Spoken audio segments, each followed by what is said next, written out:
Joining us now, Erica Lowe, former special assistant to President Joe Biden and chief of staff for the Office of Public Engagement. Good morning to you, and thank you for your time. Why do you think she wrote the book now?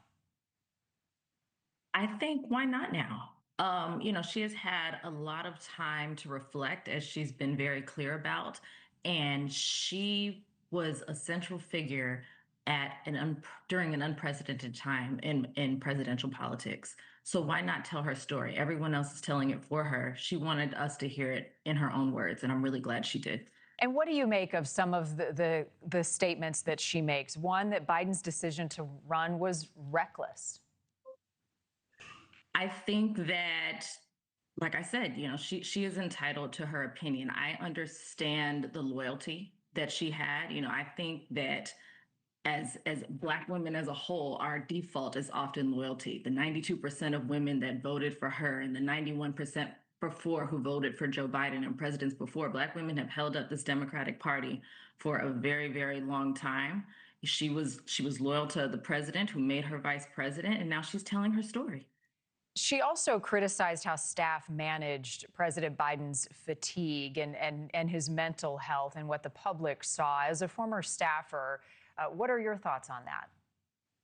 I think Kamala Harris is speaking for a lot of us, if I'm being honest. I hope that it's clear in what I think she's trying to say and what many others who have said after her, that, some of the issues that are being expressed weren't because of Joe Biden. Joe Biden is the consummate, decent world leader that we could all pray for, and we can certainly pray for right now.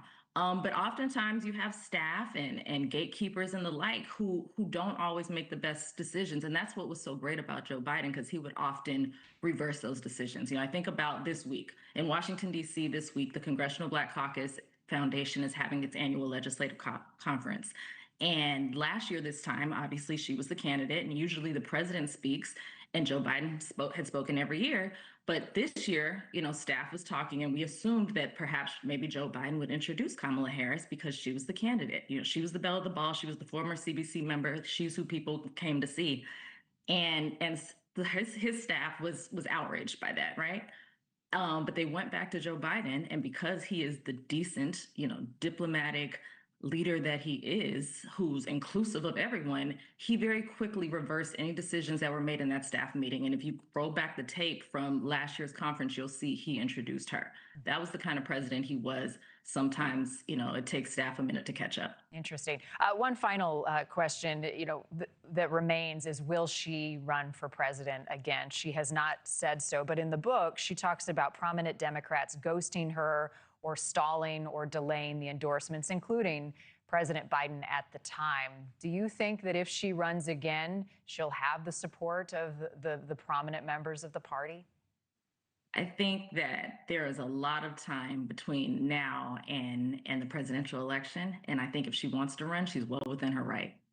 Thank you for watching. Subscribe below and download our NewsNation app right now on your phone, and you will get fact-based, unbiased news for all Americans.